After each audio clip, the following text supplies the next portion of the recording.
steer. Or you drive it not laid out, right? Obviously. No, this sits like probably right around here. Okay. So there's plenty to turn. And that's not an OEM rack? No.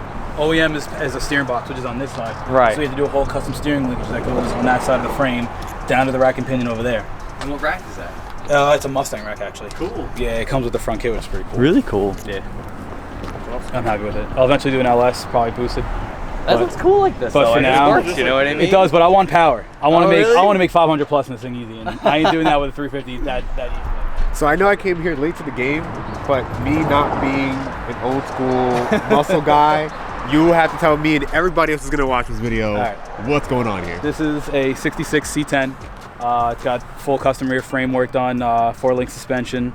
It's got a front drop cross member kit, all in air ride, airlift 3P management, 350 small block, 2-speed power glide trans. It's unique, something a little different. So a little different? Yeah. Especially for you. I love my Subarus, but I need something different, and I've been wanting to do one of these for a while. Yeah, it's a cool truck. Now, did it come painted like this? Or you no, it came like this. It was a Texas truck. I got to shift up. That's great. Yeah. What's your favorite thing on this car? On the whole thing? On the whole thing. Even if it's like one bolt somewhere that was really hard to get Honestly, in. Honestly, I love being able to see the white walls and the tires through the fucking fenders like that when the hood's open. Really? That it's just such. It does look sick. It's such a cool look. It's so different. For but sure. I'm a big fan of the white walls, the two-tone in this thing, and the big back window is a big plus because they're hard to come across. Really? Usually they're small and they're only probably about that far in. So this is all steel metal and then about like this high. So the windows are usually a fraction of the size of that. Jeez, so this thing is... big back window, long bed, full custom link. What do you got the radio on this thing? I see It's got a JBL Bluetooth 4-channel amp. Really? So everything's through my phone. There's no head unit, and I got an 8-inch sub with 4 kicker speakers. Dude, it's fucking loud. For a '66 truck, you'd be shocked at how loud this thing is.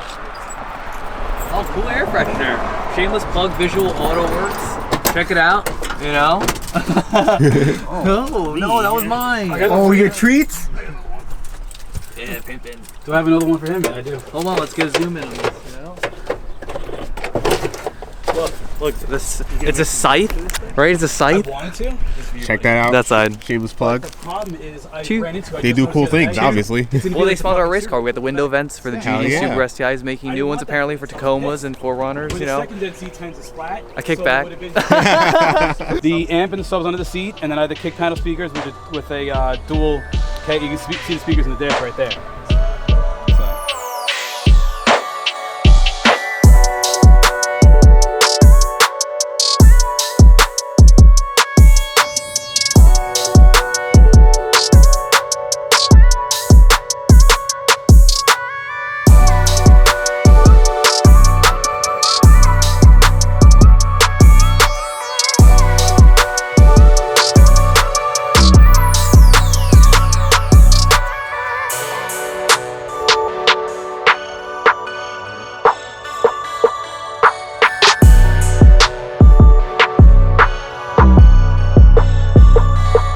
I don't know. I haven't tried it yet. Will it do a burnout? I haven't tried yet. These tires aren't cheap.